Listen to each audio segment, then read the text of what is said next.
लेकिन एक बार श्री हनुमान जी को भी डर लगा, भय लगा। पूरे जीवन में एक जगह हनुमान जी डरे, पूरे जीवन में एक बार हनुमान जी भयभीत हो गए। आप कहेंगे कैसी बात कर रहे हैं? देखो प्रमाण दे दें तो मान लेना। लंका बाके चार द्वारा, हनुमान जी लंका के दरवाजे पर खड़े हैं। हनुमान जी ने देखा रावण ने अपने चारपाई के बगल में मौत को बांध लिया। आज तक मौत को कोई प्रभावित नहीं कर पाया, लेकिन रावण ने मृत्यु को प्रभावित कर दिया।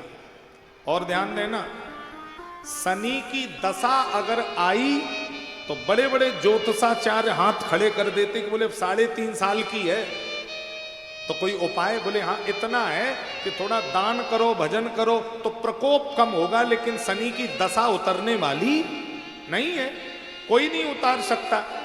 लेकिन रावण अकेला धरती पर ऐसा है जिसने शनि को उल्टा कर दिया, दशा पलट दी, शनि की दशा पलट दी। रावण ने उठा के शनि देव को ही पलट दिया, लटका दिया उल्टा। बोले सीधी नजर डालोगे हमारे ऊपर, हम तुम्हें सीधा रखेंगे ही नहीं, हम तुम्हें टेढ़ा कर देंगे। हनुमान जी ने देखा ये रावण अघटित को घटित कर रहा है। चिंता, माथे पर पसीना की बूंदें, किसके प्रभाव से? चूंकि ये देवादिदेव महादेव का शिष्य है तो ये भगवान शंकर की करुणा से अघटित को घटित कर रहा है। चूंकि ये सिर काट काट के अपने गुरु जी को यज्ञ में होम देता है, इतनी गुरु श्रद्धा। रावण गुरु जी को मानता बहुत है, ध्यान देना, रावण गुरु जी को मानता बहुत है, सिर काट के चढ़ा देता है। लेकिन रावण में एक कमी है, रावण गुरु को मानता है पर गुरु की नहीं मानता है। यही हमारे आपके जीवन में, हम लोग कथा को मानते हैं पर कथा की, हम लोग माता पिता को मानते हैं पर माता पिता की, यही रावणी वृत्ति है। श्रद्धा तो है लेकिन हमें विश्वास नहीं है, ये रावणी वृत्ति है। मैटत कठिन कुंवंक भाल के, भाव्यु मैट सके त्रिपुरारी। विधि के विधान को बदलने में हनुमान जी कह रहे शंकर जी समर्थ हैं। जिसे विधाता ने ना दिया उसे दिया ना दिया सवार ने। जहां विधाता नहीं दे सकता वहां डमरू वाला क्या क्या दे दे, विधाता देखते ही रह जाएंगे, क्या डमरू वाला दे दे। तो ये शिव के प्रताप से अघटित को घटित कर रहा है। तो हनुमान जी चिंतित हुए। तो ध्यान देना, हनुमान जी ने किसका नाम लिया तब ये अभय हुए, किसका सहारा लिया तब ये महाराज अपने तेज पुंज में प्रवेश कर गए। किसका नाम लेते हैं हनुमान जी जब स्वयं चिंतित होते हैं? आप जरा जानेंगे इटावा वाले, जान लीजिए आप लोग, बिल्कुल गुण और प्रमाणित विषय दे रहा हूं। मसक समान रूप कपिधर, मसक समान रूप कपिधर, लंकाए चले सुमिर नर हरई। लंकाए चले सुमिर नर हरई, मसक समान रूप कपिधर, मसक समान रूप कपिधर, लंकाए चले सुमिर नर हरि, लंकाए चले सुमिर सुमिर सुमिर। किसका नाम लिया? लंकाए चले सुमिर नर हरि। नरसिंह भगवान को जयकारा लगाकर हनुमान जी ने याद किया।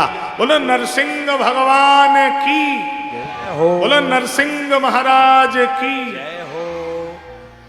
कितना ही डर भय हो, 9 बार नरसिंह नाम ले लिया जाए तो डर भय समाप्त हो जाता है। नरसिंह का मतलब है अभय, जो भय को नष्ट करे वही नरसिंह। किसी की दुकान में अगर नरसिंह यंत्र हो तो कभी कोई टुटका टोना उस दुकान में बाधा डालने वाला नहीं है।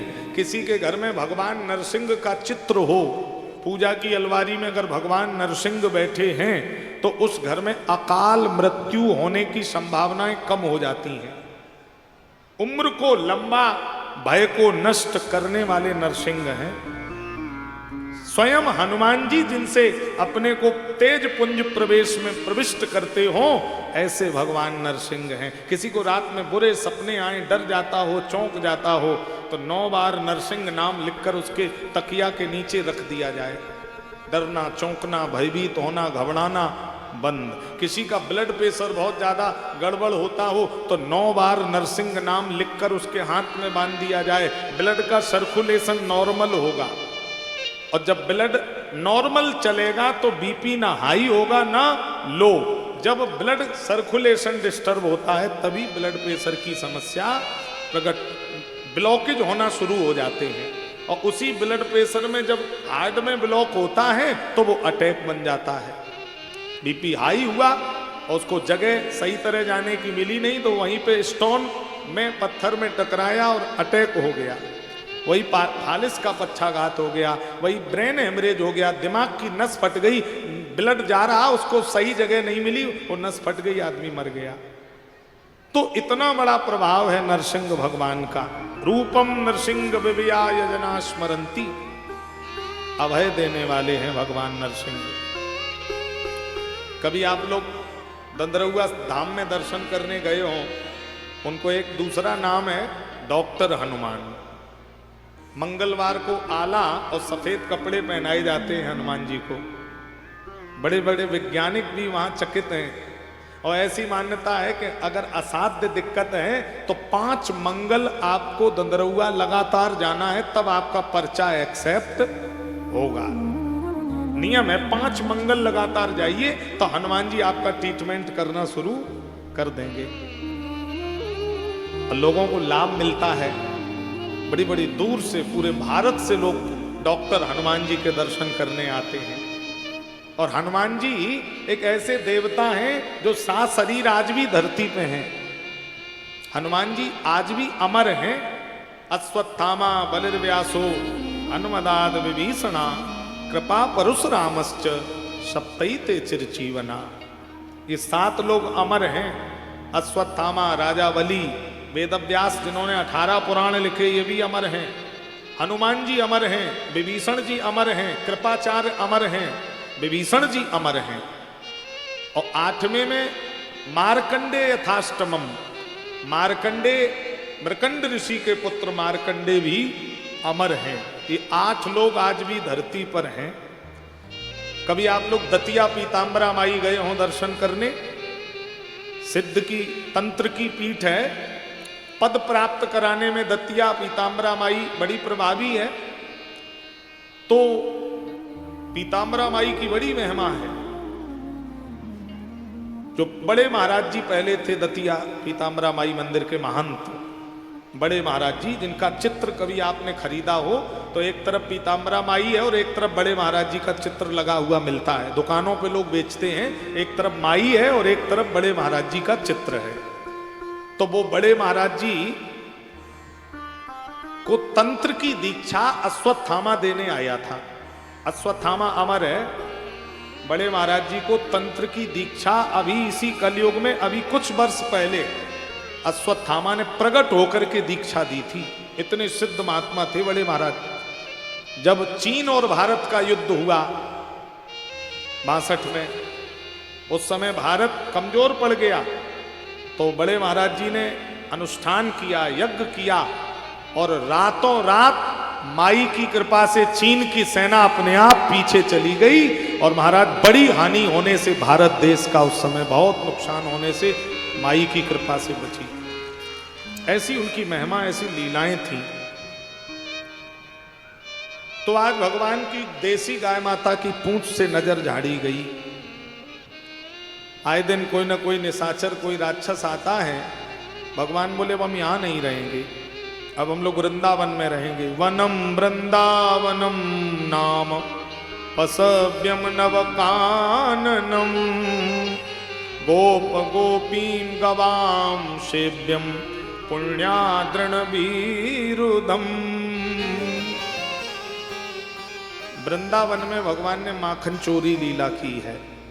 ये माखन क्यों चुराया? तमाम वामपंथी, सनातन विरोधी, तमाम नई नई सेना वाले सनातन धर्म पर कटाक्ष करते हैं। कुछ नहीं तो वो यही कहते, कन्हैया बोले काय का भगवान, चोरी करता था काय का भगवान, चीर चुराता था काय का भगवान। नई सेना एक बनी है ना, वो सेना के लोग आए दिन सनातन धर्म पे कटाक्ष करते रहते हैं ना। चिंतन करिए, मैं निवेदन कर रहा हूं। भगवान के घर 9.25 लाख गैया थी, नंद बाबा के घर। और जिसके घर 9.25 लाख गैया हो, बताओ वो कहीं दूध दही की चोरी करेंगे? वो कहीं माखन चुराएंगे क्या? जरूरत तो नहीं है। पर चिंतन किया, उस समय दूध दही मथुरा कंस की राजधानी में बेचा जाता था। भगवान ने उस समय बिगुल बजाया कि दूध दही पहले घर में खाओ, बच्चों को खिलाओ, बचे तो बेचो। और आज के 100 साल पहले पूर्वजों को याद हो, 50 साल 100 साल पहले गांव में घरों में दूध बेचा नहीं जाता था। पूर्वजों के समय में अशुभ मानते थे दूध बेचना।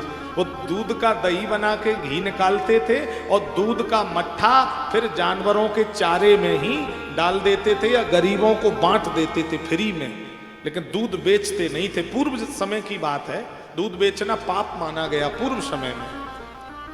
तो भगवान ने ये नियम बनाया कि ब्रज में दूध दही पहले खाया जाए और फिर बेचा जाए। और पढ़ने वाले बच्चों को, युवाओं को कम से कम 1 लीटर दूध रोज मिलना चाहिए। अब देखिए, यहां पर विज्ञान भी गाय की महिमा स्वीकार कर रहा है। कभी बच्चे की मां के स्तन से दूध ना निकले और बालक 5-6 महीने का हो तो डॉक्टर से जाना, MBBS, MD, DM, कई रिसर्च करने वाला डॉक्टर कहेगा कि मां के दूध नहीं है तो क्या करें? बोले गाय का दूध पिलाना। भैंस का बकरी का क्यों नहीं बोलता? अरे भैंस बकरी का पिलाओगे तो बच्चा बीमार पड़ जाएगा। पर वो डंके की चोट से कह रहा कि गाय का दूध पिलाना। क्यों? गाय का दूध नुकसान नहीं करेगा। क्यों नहीं करेगा? ये वेद बता रहा, गाय पूरे संसार की मां है और मां का दूध ही एक ऐसा है जो बच्चे को कभी नुकसान नहीं करता। वहां विज्ञान नतमस्तक है, गाय का दूध बच्चे को अपच नहीं होने देगा। गाय की महिमा। गाय बचेगी कौन मरेगा, और गाय मरेगी कौन बचेगा। नोट कर लेना, गाय बचेगी तो संसार समृद्धमान होगा, और गाय कटेगी, मारी जाएगी तो संसार में अकाल पड़ेगा। पति पत्नी की हत्या, पिता पुत्र की हत्या, संबंधों में विच्छेद होना प्रारंभ हो जाएंगे। और वो आज हम लोगों को देखने को मिल रहा है। सगे संबंधों में आए दिन आप देख रहे हो, पत्नी ने पति को मार दिया, प्रेमी के साथ चली गई, पति ने पति को मार दिया और महाराज वो अपने माँ बाप को छोड़कर चला गया। आए दिन ये घटनाएं क्यों घटित हो रही हैं? पूर्वजों के विज्ञान और सिद्धांत से हम आज अलग होते चले जा रहे हैं। गाय माता को पालिए, घर में अगर व्यवस्था है गाय रखिए। देखिए, आप 10 लोगों के लिए सवेरे से शाम तक मजदूरी कर रहे हैं और मरने के बाद ये 10 लोग साथ नहीं जाएंगे। 11वां सदस्य घर में गाय माता को मान लीजिए कि 10 को जैसे खिला रहे वैसे गाय दूध दे अथवा न दे, घर में गाय। घर में मंदिर बनाते हैं तो उसमें 5 देवता हैं। अगर किसी घर में गाय माता है तो वहां 33 करोड़ देवी देवता हैं। वहां कोई 5 और 10 देवता की गिनती नहीं। गाय नहीं रख सकते तो किसी के घर में गाय है वहां थोड़ा सहयोग कर दो जाके। कहीं गौशाला है तो वहां भूसा दिलवा दो, कुछ सेवा कर आओ जाके, तब भी आपका गोग्रास माना जाएगा। 10 लोगों के लिए लगे, मरने के बाद ये यहीं रह जाएगा। लेकिन जब 11वां सदस्य आप जब मरेंगे तो गाय आपके साथ बैतरणी नदी पार कराने साथ जा रही होगी। गाय आपके साथ जाएगी और धरती पर कोई साथ नहीं जाएगा। गाय, गोविंद, गायत्री और गीता, ये 4 चीजें लोक में भी हैं और परलोक में भी जाती हैं, परलोक में भी रहती हैं। तो इसलिए गोविंद नाम पड़ा, गोपाल नाम पड़ा। यहां तमाम यदुवंशी कथा सुन रहे हैं। यदुवंशियों का बड़ी मात्रा में यहां क्षेत्र में रहता है, आप यदुवंश भगवान कृष्ण के नाम से अपने को सुशोभित करते हैं, तो कभी भगवान कृष्ण के गुणों पर भी चिंतन करिए कि गोपाल नाम क्यों पड़ा। क्योंकि भगवान गाय की बहुत सेवा करते थे, भगवान गाय की बहुत रक्षा करते थे, और भगवान गोविंद हो गए, गोपाल हो गए। यही भगवान गाय चराने गए तो ब्रह्मा जी को मोह हो गया। भगवान की लीला देखी तो ब्रह्मा जी बोले ये ब्रह्म नहीं है, तो ग्वाल और गाय उठाकर ब्रह्मा जी ने गुफा में बंद कर दिए। भगवान बोले ब्रह्मा जी ठीक है, बुढ़ापे में हमसे ही कंपटीशन। चुटकी बजाई, योग माया प्रकट हो गई। जैसे ग्वाल बाल ब्रह्मा जी ले गए, वैसे ही बनाकर तैयार कर दो। साग्रहीत्वा करे कृष्णमुपालभ्य हितैषिणी। योग माया ने सब बना दिया। और ब्रह्मा जी को सृष्टि बनाने के लिए 5 भौतिक तत्वों की जरूरत पड़ेगी, चित्रगुप्त के बही खाते की जरूरत पड़ेगी, कर्म के लेखे जोखे की जरूरत पड़ेगी, तब सृष्टि बनेगी। और भगवान को तो चुटकी बजाने की देर, सब बनकर तैयार हो गया। 1 वर्ष तक ये लीला अनवरत चलती रही। 1 वर्ष बाद ब्रह्मा जी वृंदावन गए कि अब देख कर आए क्या हुआ। इधर भगवान कन्हैया ने क्या किया कि ये ब्रह्मा बने और सीधे ब्रह्मलोक। द्वारपाल बोले प्रभु अभी अभी गए, इतनी जल्दी वापस काहे को आए। भगवान बोले देखो हम असली ब्रह्मा हैं, आजकल नकली 2-4 घूम रहे, कहीं हमसे पहले नकली ना आ जाए, इसलिए हम लौट आए। अच्छा तो हम भीतर बैठे हैं और नकली अभी थोड़ी देर में यहाँ आएगा जरूर, रस्सियों में बांध लेना, बात मत करना और मेरे सामने ले आना। ब्रह्मा जी गए वृंदावन, देखा वही ग्वाल बाल गाय बछड़ा सब ब्रज में, फिर गए देखा वही गुफा में, फिर गए वही वृंदावन में। अरे राम राम, ये तो मैंने धृष्टता कर दी, परमात्मा की लीला में विघ्न डाल दी। ब्रह्मा जी को गिलानी हुई और वहीं से लौट करके जब ब्रह्म धाम आए तो द्वारपालों ने ब्रह्मा जी को रस्सियों में बांध लिया। बोले बांध लो नकली ब्रह्मा को। ब्रह्मा जी बोले ये सब क्या हो रहा है, तुम सब हमारे द्वारपाल हो। द्वारपाल बोले भीतर ब्रह्मा जी बैठे हैं। ब्रह्मा जी को लगता सत्ता परिवर्तन हो गया, राष्ट्रपति शासन लग गया, सत्ता छिन गई। अच्छा ठीक है, हमें सजा दे लेना पर अपने असली ब्रह्मा से हमें मिला दो। ब्रह्मा जी को भीतर ले जाया गया। अंदर में देखा ब्रह्मा ने एक अद्भुत दृश्य निराला था। ब्रह्मा की कुर्सी पर बैठा वो जटा मुरलिया वाला था। चरणों में ब्रह्मा जी गिर गए और ब्रह्म स्तुति ब्रह्मा जी ने गाई। नौमीड्यते भ्रवपुसे तडदंबराय गुंजावतन सफर पे छल सन्मुखाय वन्यस्रजे कवलवे त्रविसाण वेणु लक्ष्मश्रिये मृदुपदे पशुपांग जाय।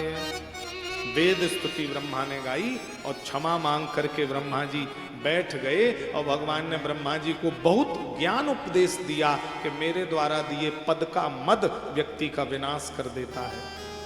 व्यक्ति परमात्मा का मुनीम है, मालिक नहीं है। जो मुनीम बन के रहता वो आनंद में है और जो मालिक बन के रह रहा वो चिंतातुर रहकर जीवन जिएगा। गृहस्थ आश्रम में बहुत ज्यादा धन संचय नहीं करना चाहिए। गृहस्थ आश्रम का अगर आनंद लेना है तो धन उतना रखो जो मैं भी भूखा ना रहूं और कोई साधु ना भूखा। देखिए सफर में जितना सामान कम होगा सफर उतना आनंद से कटेगा। और आप 1 कुंटल का थैला लेकर के सफर में चलो, हालत खराब हो जाएगी। सफर में कम सामान आनंद और जीवन में कम इच्छाएं तो जीवन आनंद से भर जाएगा। और इच्छाओं का वजन ले लिया तो जीवन के आनंद की धारा से दूर चले जाओगे मेरे भाई। मैंने हीरा हिराए दो चपरे में, मैंने हीरा हिराए दो चोरे में। आशा ही जीवन मरण निराशा है, आशा ही मनुष्य की समस्त अभिलाषा है। आशा बस कोटिन अपमान सह करके भी बोलता बिहस सुधामयी भाषा है। आशा बस जेते तेते जगत के तमाशा बने, और तजी जिन आशा उन्हें जगत ही तमाशा है।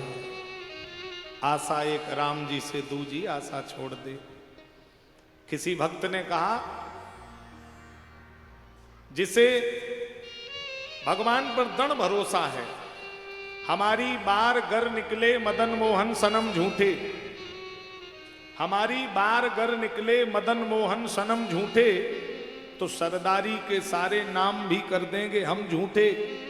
पतित से पतित पावन का मिला क्या खूब जोड़ा है, न तुम सच्चों में कम सच्चे, न हम झूठों में कम झूठे। सुना है हमने वेदों में कि तुम अधमों के प्रेमी हो, बता दो वेद झूठे हैं या तुम झूठे या हम झूठे। अरे कर दो बिंदु पर करुणा नजर अपनी, तो झगड़ा ही ये मिट जाए, न तुम झूठे न हम झूठे। एक नजर मेरी तरफ कर दो तो झगड़ा मिट जाए, न तुम झूठे न हम झूठे। हम ही ने पाया हम ही ने खोया, हमें ढूंढने हम ही चले। हम ही ने पाया हम ही ने खोया, हमें ढूंढने हम ही चले। और हम ही ने खोजा हम ही ने पाया, हमें मिले तब हम ही मिले। हम स्वयं को जान जाएं तो यही सत्संग की सिद्धि है। हम स्वयं को चेतन कर लें, यही कथा का अविषाद आनंद है मेरे भाई। ब्रह्मा जी आज क्षमा मांगे भगवान से, और भगवान लौट कर ब्रज में आए तो देखा यमुना तलेटी में कालिया सर्प है। इतना विषैला सर्प है कि जल पीने मात्र से गाय और बछड़े मर जाते हैं। भगवान को पता लगा, आज यमुना तलेटी पर गए और गेंद बना करके भगवान खेल खेले हैं, गेंद खेल रहे हैं। और श्री रामा एक सखा है भगवान का, उसकी गेंद भगवान ने अपने हाथ में ली। विलोक्य दूसताम कृष्णा कृष्णा कृष्णा हिना विभू, तस्या विशुद्ध मन वक्षण सर्पम तमुद वासयत। गेंद को भगवान ने ऐसे घुमाया और कालिया की बीच यमुना में फेंक दिया। श्री रामा रोया, लाला हमको यही गेंद चाहिए। भगवान बोली ये गेंद नहीं मिलेगी, दूसरी दे देंगे, कालिया सर्प रहता है। श्री रामा ने कहा कन्हैया, यदि आंख दिखाई लाला तो मेरी भी लाठी हिलती है। दधी माखन खाया है तुमने तो छाछ हमें भी मिलती है। नहीं मानोगे? बोले ना यही चाहिए, अभी चाहिए। झटपट झपट के झट पीतांबर पट बांधा, जब जा करके मोहन कदम्ब पे चढ़ गयो। मारी है छलांग काली के सहस्त्र फण, जाको डर देख देख जमुना जल दहल गयो। छलांग लगा दी भगवान ने यमुना में। बोलो बंसी वारे की, बोलो नंद के लाला की। तीव्र धारा में यमुना की कल कल कल कल करके धारा बह रही है। बहुत देर हो गई, भगवान ऊपर नहीं आए। तीव्र गति से यमुना कल कल का नाद करती हुई बहने लगी। अब तो ग्वाल बाल सब चीख पड़े, अरे गजब है गयो, अरे लाला को कालिया निगल गया, अरे कन्हैया यमुना में डूब गया। हवा की तरह बात फैली। श्री दामा धरती पर गिरा और रो कर के बोला, अरे हमको गेंद नाय चाहिए, कोई मेरे लाला को लेकर के आओ, कोई मेरे कन्हैया को ले आओ। मैया यशोदा को पता लगा। एकदा गृहदासीसु यशोदानंद गे हनी, कर्मांतर नियुक्तासु निर्ममर्थम स्वयं दधी। रोकर के यशोदा दौड़ी, स्वर्ग ना त्यागना था, आना था न भूतल पर। क्यों आए थे? और आए थे तो यशोदा अभागिन को तुम्हें मां तो ना बनाना था। आज मैया को सब पकड़े हैं, हाथ पकड़े हैं यशोदा का, मां कूदने के लिए आतुर है। देखिए इतने कवि इतने लेखक हुए, जहां ना पहुंचे रवि तहां पहुंचे।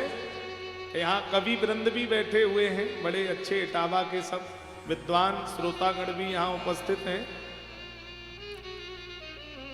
तो किसी भी कवि ने आज तक मां शब्द की कोई उपमा नहीं लिख पाई। मां पर लिखने में कवि की कलम स्थगित हो जाती है, रुक जाती है, क्योंकि मां सागर सी गहरी, मां सागर सी गहरी किंतु सागर जैसी खारी नहीं है। मां पवन सी गतिशील पर पवन सी चंचल नहीं है। मां परमात्मा जैसी, आहा, मां परमात्मा जैसी लेकिन परमात्मा सी अदृश्य नहीं है।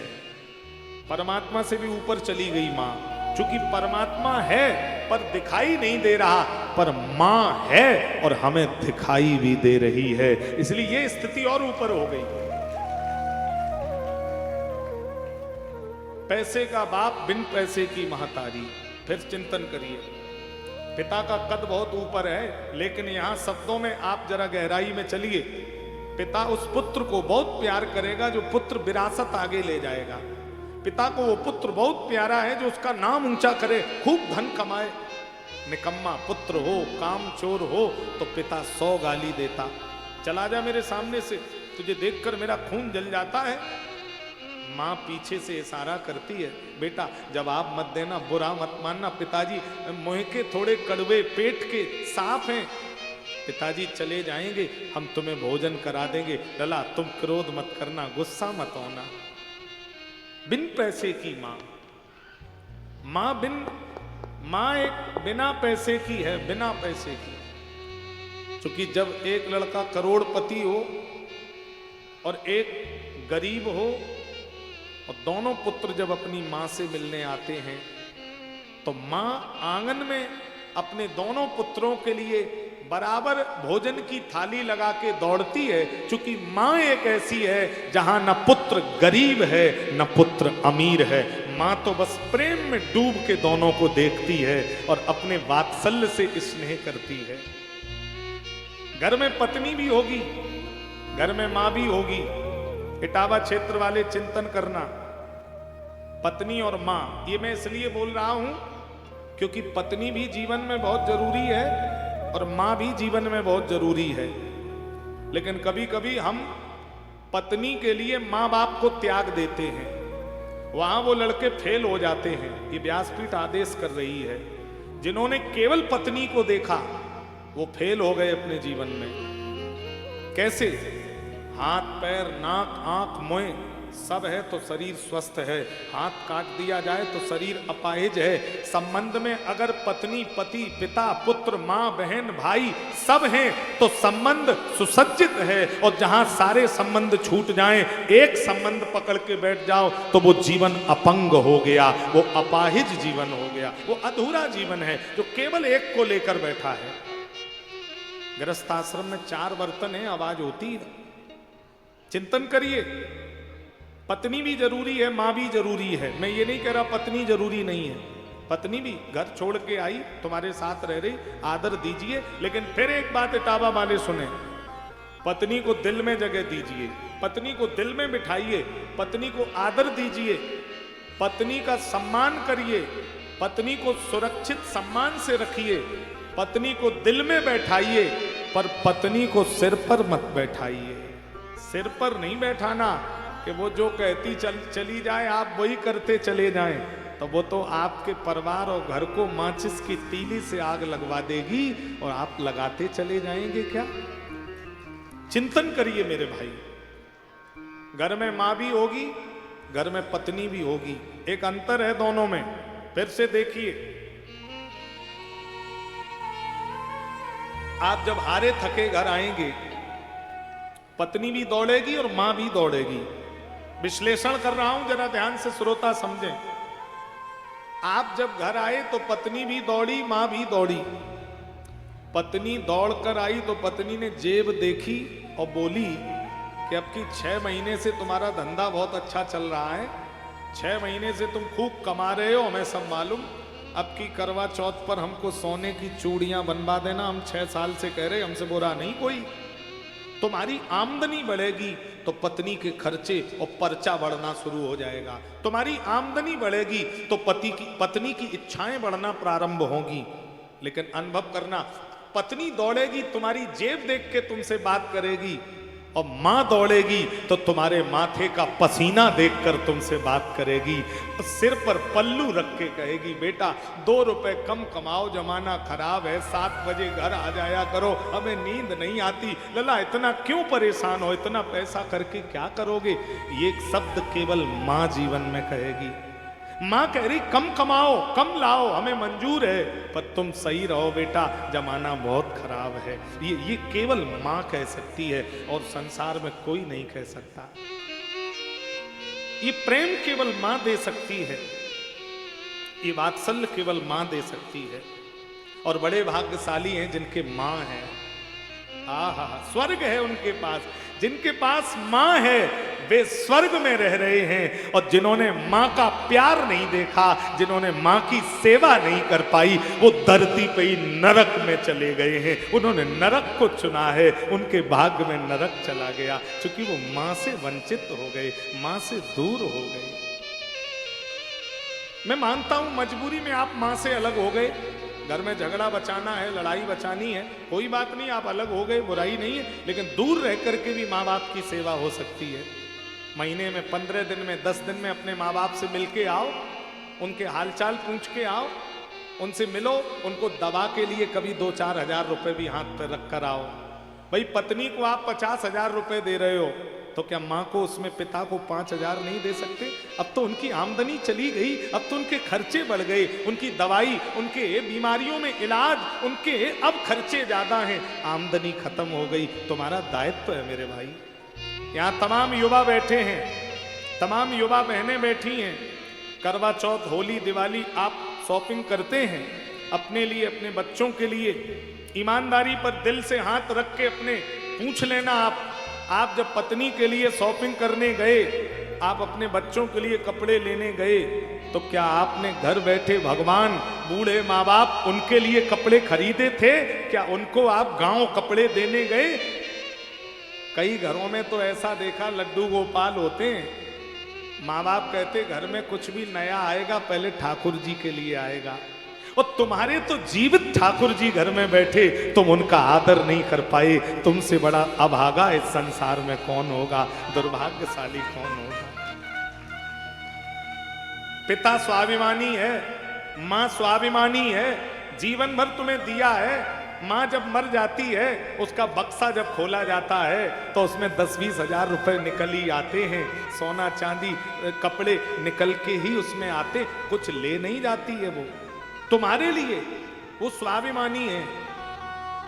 पिता के कपड़े फट जाएंगे, पिता कभी अपने लड़के से मांगेगा नहीं। तुम अपने मन से अगर दे दोगे तो स्वीकार करेगा, नहीं। पिता एक ऐसा है जो स्वाभिमानी है, वो आपसे कभी मांग नहीं सकता।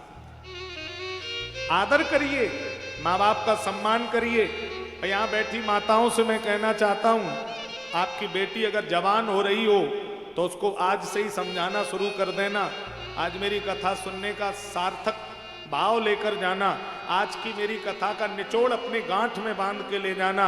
अपनी बेटी को समझाना कि बेटी कभी भी अपने पति को उसके माँ बाप से लड़ाना मत, कभी उसको अपने माँ बाप का दुश्मन मत बनाना, चाहे जितने संकट तुम्हें सहन करने पड़ जाए। क्योंकि माँ बाप से पुत्र को दुश्मन बनाने वाला शत्रु होता है। कभी अपने भाई उस पति के भाई से भाई को लड़ाना मत, अपनी बेटी को समझाना।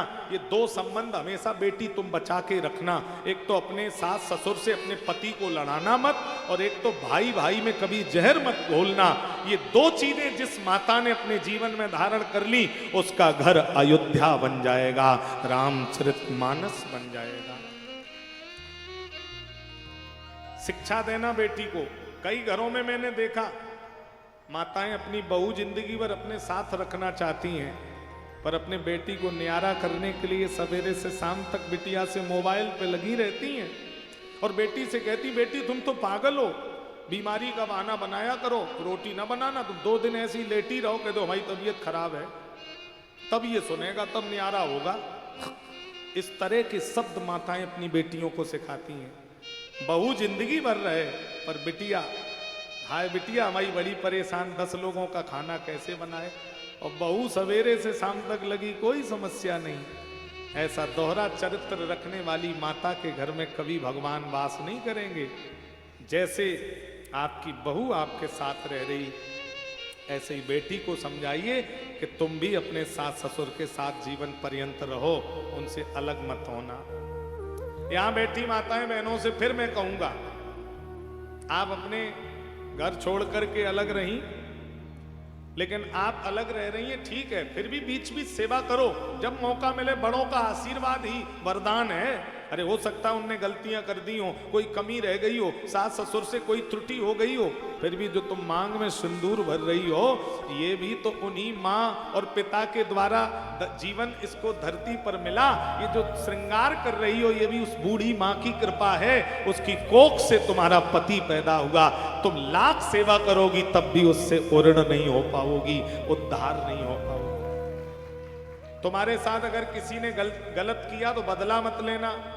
इटावा वाले आज कथा में फिर एक नई बात दे रहा हूं। तुम्हारा भाई हो, माँ हो, सास हो, तुम्हारे परिवार का कोई व्यक्ति हो जिसने तुम्हें पीड़ा पहुंचाई हो, तुम्हारे स्वाभिमान को ठेस पहुंचाई हो, तुम उससे कभी बदला मत लेना। तुम अपने कर्तव्य पे लगे रहना। बदला लेना तुम्हारा काम नहीं है, तुम्हारे ऊपर एक टीम बैठी है, बदला वो टीम लेगी, परमात्मा न्याय करेगा। तुम केवल अपने पथ पे लगे रहना, तुम्हें किसी को गिराने की आवश्यकता नहीं है। तुम्हारे साथ जिसने जैसा किया, तो को फूल के फूल हैं और बाकों हैं त्रिशूल। चिंता नहीं करना, अपने कर्तव्य से बंध करके जीवन को आगे बढ़ाना। मेरे भाई, आज घर में जगह जगह मैं देखता हूं स्थितियां बड़ी खराब हैं। 2 रोटी देने के लिए माँ बाप को संकट पैदा हो जाता है। 4 बहुएं हैं, कई घरों में देखा, बहुएं कहती कि चारों जगह 3-3 महीना रखा जाए, हम ही ने ठेका लिया है क्या, वो भी तो घर में हिस्सा लेगी, वो भी तो बड़ी वाली सेवा नहीं करती, हम काहे को करें। छोटी वाली दिल्ली रहती, हम काहे को करें, वो भी तो खेत बराबर लेगी। जिस दिन अगर किसी बहू ने इस तरह के शब्द अपने पति से बोले हैं कि सब जगह 3-3 महीना रखो, समझ लेना उस घर का भाग्य फूट गया। जो ऐसी कलमुही आई है, उसने पूरे घर के भाग्य को आग लगा दी। उसने अपने भगवान को घर से बेदखल कर दिया, उसने भगवान को बेघर कर दिया। माँ बाप के संपत्ति में बंटवारा हो सकता है, घर खेत मकान आप फीता डाल के बांट सकते हैं, उनके सोना चांदी को तराजू में रख के बांट सकते हैं, लेकिन नोट करना इटावा वालों, जिन लोगों ने माँ बाप की देखो बहुत सेवा की होगी, वो समझ रहे होंगे कि सेवा का क्या लाभ, जीवन में क्या फल मिला। आज मैं देख रहा हूँ उनकी आंखें यहाँ से गीली हैं, उनके आंख से आंसू चल रहे, जिन्होंने अपने माँ बाप को धोखा नहीं दिया, जिन्होंने अपना सर्वस्व अपने माता पिता के चरणों में लुटा दिया। आज उन बहुओं के, उन पुत्रों के नेत्र सृजल हैं कि सब कुछ है पर आज माँ बाप नहीं है, वो भरपाई नहीं हो पाई, वो जीवन में दोबारा देखने को वो सुंदरता नहीं मिली। सिर से छत जब चली जाती है तब कीमत समझ में आती है। जब पिता की कुर्सी खाली हो जाएगी, जिस चबूतरे पे वो लेटते थे वो चारपाई खाली हो जाएगी, तब कीमत समझ में आएगी। जब घर में माँ बाप होते हो, आप थके हारे आए, उन्हें देख लेना, इतने से ही मन आपका चिंता से मुक्त हो जाएगा। और जब घर में माँ बाप नहीं होंगे, पत्नी होगी, बच्चे होंगे, मन चिंता से मुक्त नहीं होगा, चिंता से भरेगा। आए बिटिया की फीस भरनी, लड़के की शादी के लिए पैसा कहां से आएगा। जिसको देखोगे टेंशन में होगे। केवल धरती पर माँ बाप ऐसे हैं जिन्हें देखने से मन की चिंता दूर हो जाती है। ये केवल माँ बाप कर सकते हैं और उन्हें हम दर दर की ठोकरें खिलवा देते हैं। माँ बाप के घर खेती मकान को बांटा जा सकता है, लेकिन नोट करना, तमाम बहुएं, बेटियां, माताएं, भाई बैठे हैं, माँ बाप की हर वस्तु का बंटवारा होगा, पर माँ बाप की सेवा में तराजू नहीं लगेगी। ये माँ बाप उसी के भाग्य में जाएंगे जिसके पिछले जन्म के भाग्य उदय होंगे। ये धन उसी बहू और उसी लड़के को मिलेगा, ये हर किसी को नहीं मिलेगा। ये करोड़पति लड़का हो उसे नहीं मिलेगा, ये कहो तो गरीब लड़के को मिल जाएगा। ये तो पुण्य जब तक नहीं होंगे भगवान नहीं मिलेंगे। माँ बाप उसी घर में रहेंगे जहां प्रेम है, समर्पण है, भाव है, सद्भावना है। जिस घर में बहू लड़के अभिमानी होते हैं, जिस घर में बहू लड़के अहंकारी होते हैं, वहां भगवान कभी नहीं टिकते, वहां माँ बाप कभी ठहर नहीं सकते मेरे भाई। 3 दिनालो तिरियारो में 6 महीना लो भाई। जन्म जन्म महतारी रोवे कर गए आस पराई। आपके मरने पर 3 दिन घरवाली रोएगी, 6 महीने भैया रोएगा। मेरा बल चला गया, मेरी ताकत चली गई, मेरे घर की शोभा चली गई। भाई 6 महीने जल और अन्न ठीक से नहीं खाता है, लेकिन जन्म जन्म महतारी रोवे करे गए आस पराई। आज यशोदा का रो रो कर बुरा हाल, कालिया के 100 फनों पर भगवान नृत्य करते हुए ऊपर आए हैं। बोलो कालिया नाग नंथन भगवान की। और यहीं से भगवान सबको लेकर गोवर्धन के लिए जा रहे हैं गिरिराज जी का पूजन कराने। गण महाराज सबको गिरिराज जी के लिए भगवान लेके जा रहे हैं। इटावा वाले हाथ उठाकर बताइए गोवर्धन कौन कौन चलेगा, माता भाई बहन। पीछे वाले, आगे के सब चलिए, पूरी गाड़ी रिजर्वेशन है, सीधे इटावा वाया गोवर्धन। किसी से किराया नहीं, कोई रुपया नहीं, सीधे आपको गोवर्धन ले चलेंगे। चलिए सीधे गिरिराज जी चलते।